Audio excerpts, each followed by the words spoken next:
لو حضرتك بتحوش في السنة 100,000 جنيه، دول بيساووا تقريبا 12 جرام ده بعيار 24 بسعر النهاردة.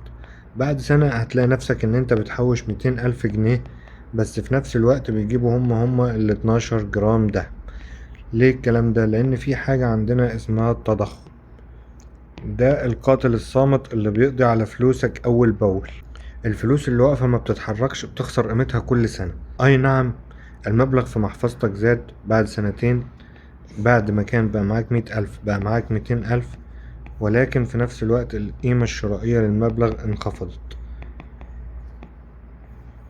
نفس اللي كنت بتجيبه ب100,000 هتجيبه النهاردة ب200,000. ده غير ان احنا عندنا حاجة اسمها التايم فاليو اوف ماني. الفلوس اللي واقفة مكانها ما بتتحركش بتخسر من قيمتها كل يوم مش كل سنة. طيب الحل ان انت ما تسيبش فلوسك واقفة في مكانها. الحل ان انت لازم تستثمرها في اصل يحافظ على الاقل على قيمتها. مش شرط في البداية ان انت تجيب دخل كبير او ان انت تضاعف فلوسك، بس لازم تحافظ على القوة الشرائية للفلوس اللي معاك.